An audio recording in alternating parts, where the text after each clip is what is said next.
The Persona series may have started in 1996, but it wasn't until the release of Persona 3 in 2006 that it became what we know today. This title not only introduced the iconic social simulator system that made these RPGs so recognizable, but also marked the birth of the series' high emphasis on presentation and style. Since it is an old game, it was obvious that it would look outdated compared to the more recent entries in the series. Yet, despite the dazzling art direction and gameplay of Persona 5, I'm still more fond of Persona 3 for two reasons. 1, Elizabeth, and 2, its excellent narrative, which alone made it a timeless title. That's why I've always believed that the perfect Persona game would have to combine the artistic style and gameplay of Persona 5 with the story, characters, and setting of Persona 3. In other words, the perfect Persona game would be a remake of the PlayStation 2 classic. And now, after all these years, Atlus has finally released the highly anticipated remake of Persona 3.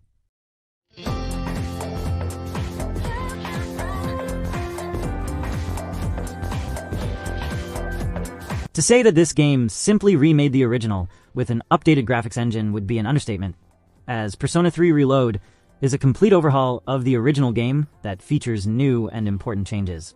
So, does this mean that this is now the perfect Persona?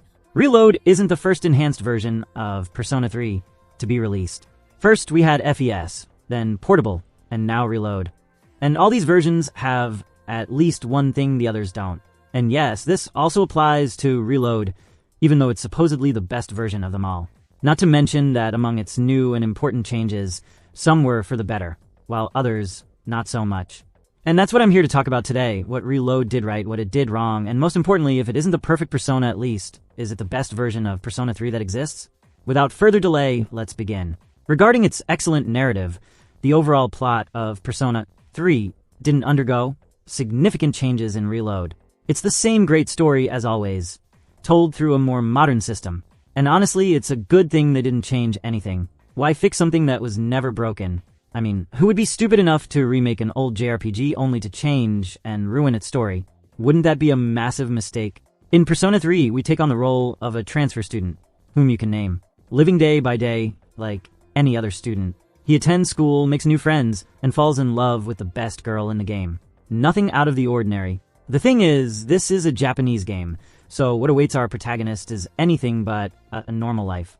In this world, there is something called the Dark Hour, a period of time when strange monsters called shadows emerge. However, the protagonist discovers that he has the power to summon his persona, the physical manifestation of his soul, which allows him to fight these creatures. In consequence, he joins a squad of persona users from his school who share the mission of defeating the shadows, ending the Dark Hour, and discovering why their school turns into a massive labyrinthine tower during this time. At first glance, Persona 3 seems like a game about a bunch of teenagers trying to save the world, something never seen before in Japanese fiction. But the game uses this familiar mold to explore deeper themes, such as death. After all, every character in the game deals with some kind of loss or their own mortality. But Persona 3 doesn't approach death from a hopeless perspective, but rather from a more contemplative one. Despite how depressing it can get, and the fact that it doesn't shy away from forcing its characters to face tough situations, Persona 3 makes you value life and its moments, both the good and the bad. The good because they make us appreciate life, and the bad because they make us value the good moments even more. And since it's a game where you spend most of your time interacting with these characters, it also makes us appreciate the people close to us while they're still with us. Which, coming from a game that's so damn long and barely lets you interact with the outside world, is ironic. As I said, Reload tells the same excellent story as the original, except for a few changes here and there. The biggest one concerns Striga. For those who don't know, Striga is the rival group that opposes ours, and they couldn't have been more forgettable in the original game, mainly due to their limited screen time. However, Reload introduces many additional scenes that expand on the backstory, motivations, and interactions of Striga, which made them shine even more as an antagonist team. In fact, they also added extra scenes for the C's group, either to give more visibility to the group's dynamics or to reinforce their motivations, which is a very welcome change. However, one change that received mixed opinions was what they did with Yukari. At the beginning of the original game, Yukari was presented as a distant and even cold person. And although this earned her several detractors, many argue that this worked in her favor in the long run in terms of character development.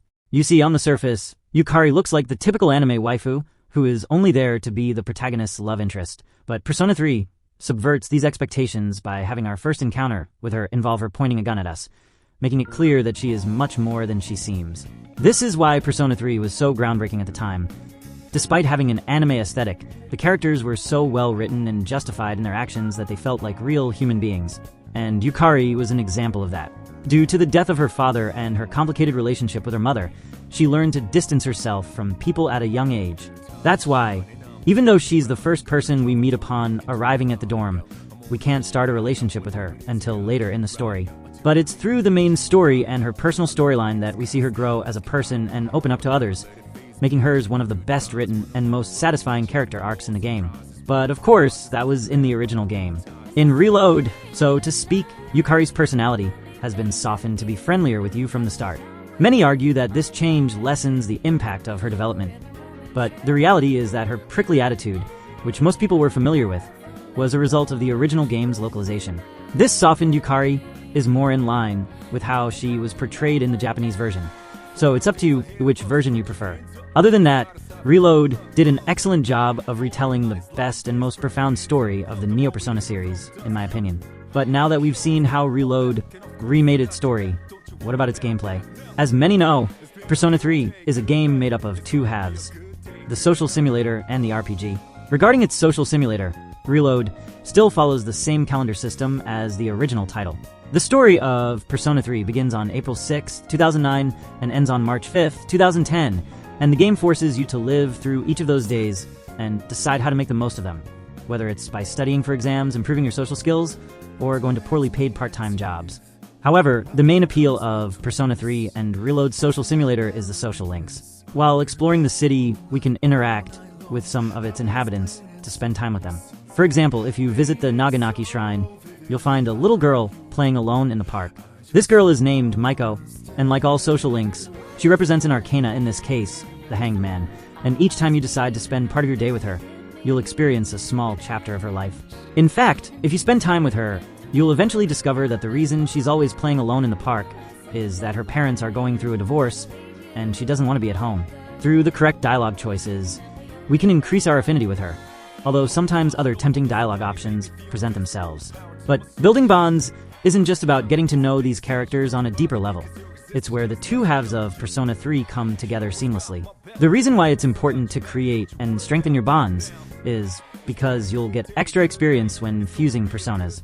For example, there's a social link with President Tanaka, who represents the Devil Arcana. The higher your level with him, the more experience the persona you fuse from that arcana will get. In other words, the relationships you build in the real world translate into more power in the dungeons. And if you max out your bond with a character, you'll unlock the ability to fuse the most powerful persona of that arcana.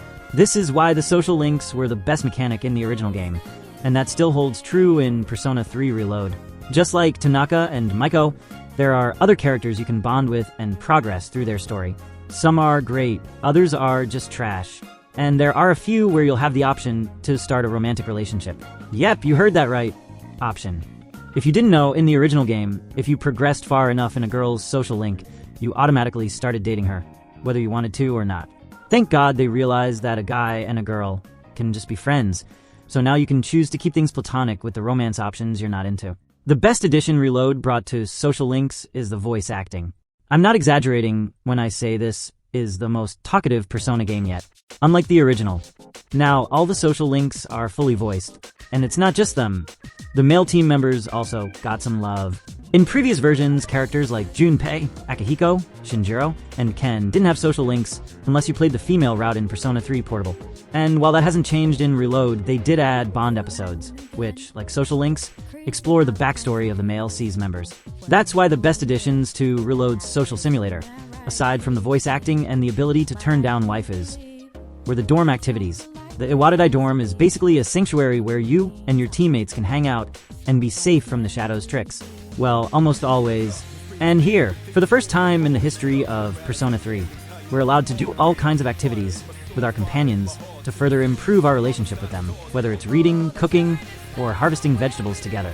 Moreover, if you spend enough time with one of them, they will learn a new skill that will be useful in the Tartarus battles. Unlike other entries in the series, Persona 3 has only one dungeon, the ever-changing Tartarus Tower, whose floors are randomly generated each time the group returns. As in the original title, our goal is to reach the top. However, Reload not only removed the most tedious aspects of the original tower exploration, but also enriched it with several changes. For starters, the optional floors in the monad depths have been completely revamped. Instead of appearing only near the end of the game, the monad doors and passages appear sporadically from the third block of the tower onwards. These doors lead to areas where you face high-risk bosses, but earn equally great rewards after defeating them, adding a bit more excitement to exploration. Additionally, before entering Tartarus, you can visit the Escapade Club and request a card reading to alter the tower in various ways, making your ascent easier and more rewarding. For example, it can increase the chance of encountering rare shadows, which will reward you with rare items upon defeating them. This doesn't even include the addition of locked treasure chests, breakable objects, and of course, a new item called the Twilight Shard. These shards not only unlock chests and heal the group at the entrance clock, but more importantly, unlock the large clock that appears randomly on the tower floors. What this clock does is grant a large amount of experience to any lower level companion so they don't fall behind. The lower their level, the bigger the bonus. In the original title, I often left some of my companions on the bench because they weren't as good as the rest, but by the time I needed them later for a boss fight, they were no longer useful due to their level. Thanks to the Great Clock, that's no longer a problem in Reload. But perhaps the biggest improvement is that now the only thing limiting how much you explore the tower in a night is entirely your health and magic points. Characters no longer suffer from fatigue after spending too much time in a tower, allowing you to complete an entire block in one night without any consequences.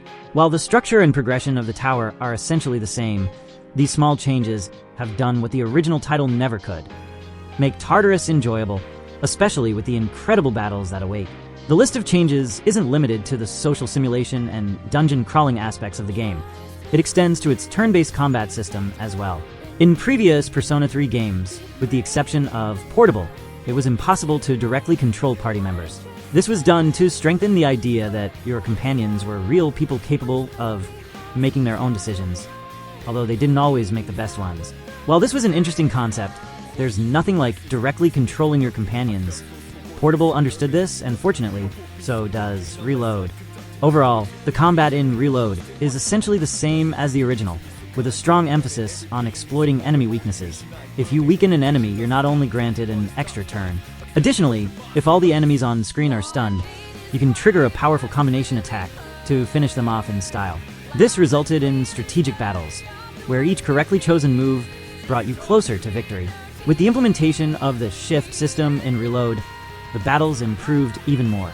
The shift system allows you to pass your turn to another party member after successfully knocking down an enemy, which is very helpful for better distributing the use of magic among your comrades. However, the best thing that Reload introduced in combat was the Tergias. Essentially, each character has a gauge that slowly fills up as they perform certain actions. The best part is how spectacular they look. In my opinion, offensive Tergias are much better than the Showtimes in Persona 5 Royal, simply because the power of the Tergias is based on the stats of the equipped persona. So, the stronger your persona, the stronger the Tergia will be. Although one could argue that all these implementations trivialize any kind of challenge the game presents, at the end, they are just that, implementations that you're not forced to use. But they're so cool that, honestly, why wouldn't you use them? The last and smallest improvement Reload made to the combat is Shuffle Time. After defeating Shadows, you get the chance to pick a card that will grant you a benefit, whether it's money, health recovery, increased experience, or a new persona to choose from. Previously, during Shuffle Time, you were randomly assigned a choice, which sucked, but in Reload, that problem no longer exists. Big plus for Reload. So far, I think I've mostly spoken positively about Reload, but I think it's time to address the biggest point of contention, its audiovisual aspects. As I said, no previous version of Persona 3 had so much voice acting and spoken dialogue. In this sense, it's on par with Royal, and in some ways even surpasses it. However, here's where the good and bad news come in. The good news is that the Japanese version of Reload kept the original cast from Persona 3. The bad news is that the English version did not. In fact, almost all the original voice actors were replaced by new ones. This will undoubtedly disappoint those who grew up with the original English voices. However, I think that the new voices in Reload did a good job, I was even surprised at how much better the overall dub is. To complement the long list of additions to the game, Reload expanded Persona 3's stellar soundtrack, with new hits that are on par with Shoji Megiro's compositions. To begin with, the new battle theme, It's Going Down Now, along with Mass Destruction, illustrates the unbreakable determination of our heroes to defeat the shadows and the dark hour. Meanwhile, Color Your Night, the new nighttime city theme, is a glamorous and romantic melody that certainly lives up to its name. And of course, the new opening theme, Full Moon, Full Life, not only reinforces the central message of Persona 3 about the inevitable passage of time and what we do with it, but also serves as a beautiful tribute to the original Persona 3 and its fans. The worst part of Reload by far is its visual overhaul, which even with its combination of 2D and 3D stylized graphics at 60 frames per second, couldn't be saved. To give credit to Atlus where it's due, the user interface, character designs, and the sprites accompanying their dialogue have never looked better. But if you pause for just a second to observe the background environments, it becomes impossible to ignore how unpolished they look in comparison to the character models. Plus, just look at this and tell me if this game is really worth $70.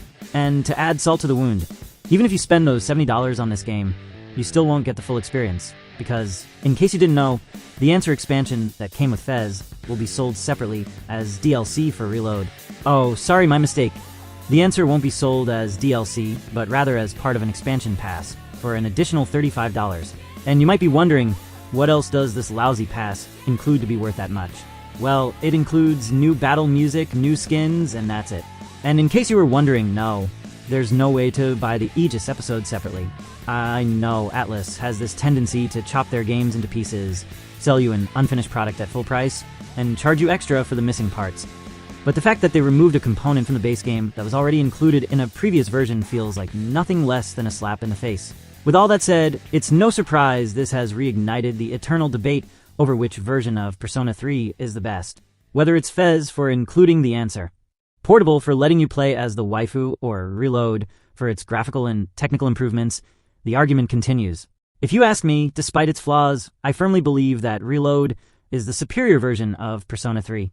I also think it's great that, unlike other companies, Atlus is actually listening to fan feedback. You don't need to look further than the 2022 survey they released, where the Persona 3 Remake was highlighted as one of the most requested titles.